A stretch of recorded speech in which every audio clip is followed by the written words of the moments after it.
Нощта ражда из мъртва утроба вековната злоба на роба. Своя пурпурен гняв величав дълбоко сред мрак и мъгла.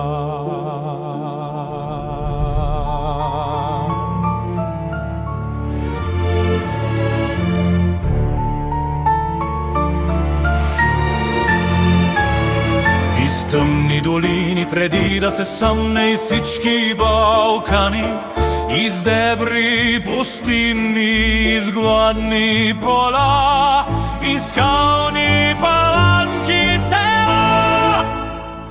Градове, дворове, из хижи, колиби, из фабрики, складове, гари, хамбари, чифлици, воденици, работилници, юзини, заводи по пътища и по завой. Високо посипей, урви чукари, бърда, през окирит, през глухи усуй, през есени жълти гори, през камънаци, вода, мъгни вади, ливади, нивя, лозя, овчарски плотнища.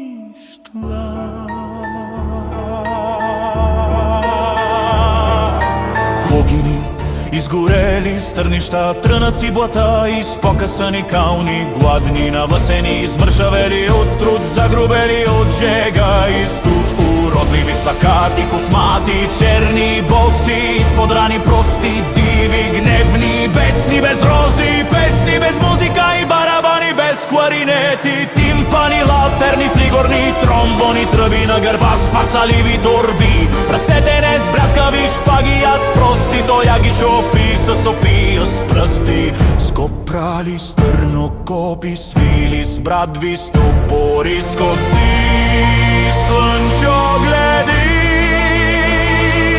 Стари и млади се спуснаха всички от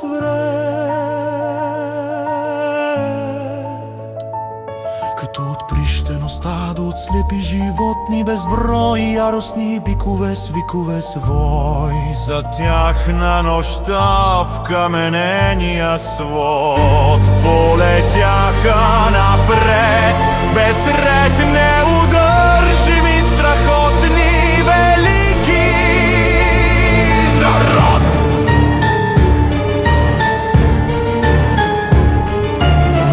Се разсипа в блясъци по върховете, слънчогледите погледнаха слънцето.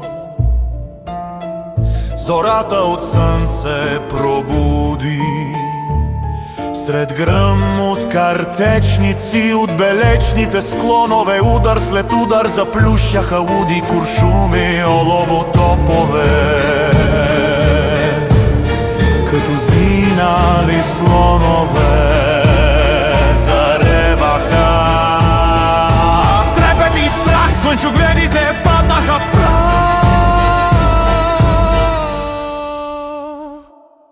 Глас народен, глас Божий, с хиляди ножа прободен народ, затъпен, унижен, по-нисши от просяк, останал без мозък, без нерви, възстана из мрака тревожен на своя живот и писа със своите кърви.